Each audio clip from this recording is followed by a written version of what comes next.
Hello dear parents, welcome back to child care with Ayurveda. दोस्तों, आज मैं आपसे बात करूंगा डाउन सिंड्रोम के बारे में। सभी लोग जानना चाहते हैं कि डाउन सिंड्रोम का क्या आयुर्वेद में ट्रीटमेंट है और यदि है तो कैसे उसको हम बच्चे को इम्प्रूव कर सकते हैं। तो दोस्तों, सबसे पहली बात कि डाउन सिंड्रोम, जैसा कि हम सभी जानते हैं, यह एक जेनेटिक बीमारी है जो जीन्स के द्वारा ट्रांसफर होती है। जीन्स के द्वारा फैमिली में ये आगे अपनी पीढ़ियों में रन करती है। तो इसमें होता क्या है, जो 21वें नंबर का जो क्रोमोसोम होता है उसमें ट्राइसोमी हो जाती है। मतलब सीधी भाषा में यदि मैं बात करूं तो जो हमारा 21वां नंबर का क्रोमोसोम है उसमें डिफेक्ट होने के कारण यह बीमारी डाउन सिंड्रोम होती है।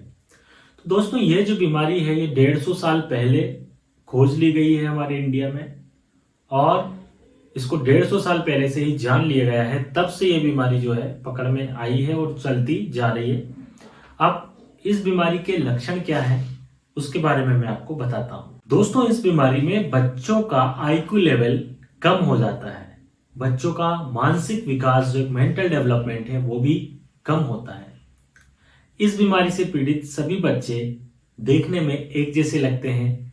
उनका स्माइली फेस होता है, हमेशा मुस्कुराते रहते हैं। आंखें थोड़ा उनकी ऊपर की तरफ होती हैं, कान थोड़ा सा नीचे की तरफ होते हैं, मुंह खुला हुआ रहता है, जीभ बड़ी होती है और आपने देखा होगा जीभ बाहर की तरफ थोड़ी सी निकली हुई रहती है।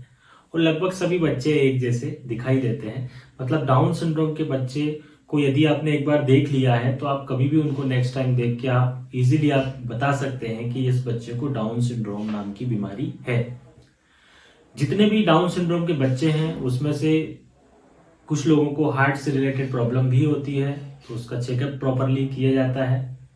अब कई बार दोस्तों, कई पेरेंट्स का क्वेश्चन होता है मुझसे कि सर, यह जेनेटिक बीमारी है लेकिन हमारी फैमिली में किसी को ये बीमारी नहीं है, लेकिन हमारे बच्चे में ये चीज कैसे आ गई। अब दोस्तों, यदि ये बीमारी आपकी फैमिली में नहीं है तब भी आपके बच्चे को प्रॉब्लम है, इसका मतलब क्या है कि जेनेटिक तो है लेकिन कहीं ना वो एक्सप्रेस नहीं हुई थी। आपके बच्चे में आकर वो चीज एक्सप्रेस हुई है, तो इसलिए वो बीमारी आपके सामने आई है। देखिए, जब भी पुरुष का बीज और स्त्री बीज आपस में मिलते हैं तो उनके मिलने के बाद यदि उस समय कोई विकृति रह गई तो उसके कारण इस तरह की बीमारियां हो जाती हैं। अब आता हूं मैं डाउन सिंड्रोम के ट्रीटमेंट के ऊपर। तो क्या दोस्तों, इस डाउन सिंड्रोम को ठीक किया जा सकता है? तो देखिए, यह एक जेनेटिक बीमारी है, इसलिए डाउन सिंड्रोम को हम पूरी तरह से ठीक नहीं कर सकते हैं, बीमारी को ठीक नहीं कर सकते, लेकिन जो उसमें एसोसिएटेड सिम्टम्स हैं, जो लक्षण है, उसमें हम इंप्रूवमेंट कर सकते हैं। क्योंकि आयुर्वेद में अनेक मेध रसायन बताए गए हैं, अनेक औषधियां बताई गई हैं जो बच्चे के मानसिक विकास में सहायक होती हैं, बच्चे के शारीरिक विकास में सहायक होती हैं। इससे बच्चों का मानसिक और शारीरिक विकास में हेल्पफुल होता है। तो जो बच्चों के डाउन सिंड्रोम के जो मेंटली डेवलपमेंटल डिले है उसमें काफी सहायक होता है।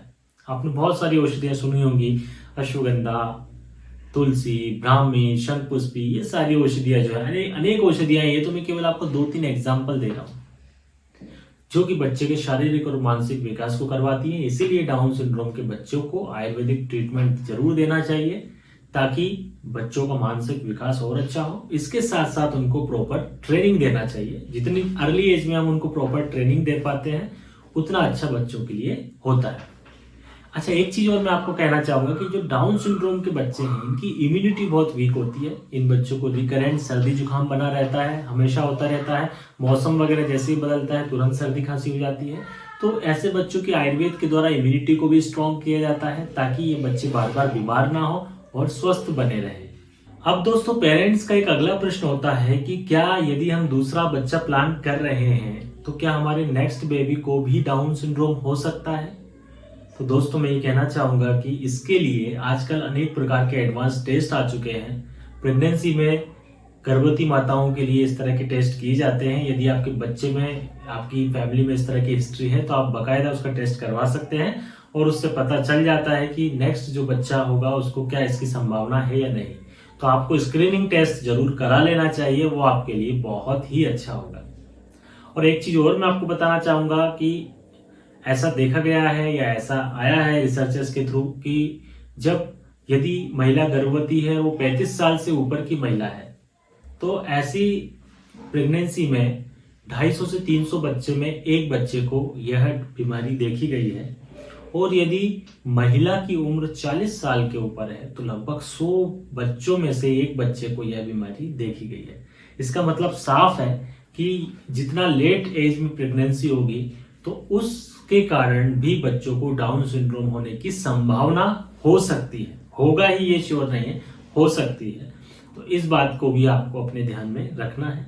तो दोस्तों, डाउन सिंड्रोम के जो बच्चे हैं उनको आप प्रॉपर सहयोग कीजिए, आप उनकी देखभाल कीजिए, साथ में आप आयुर्वेद से जुड़िए ताकि ऐसे बच्चे हमेशा स्वस्थ बने रहें और बीमार ना हो। जय हिंद, जय आयुर्वेद।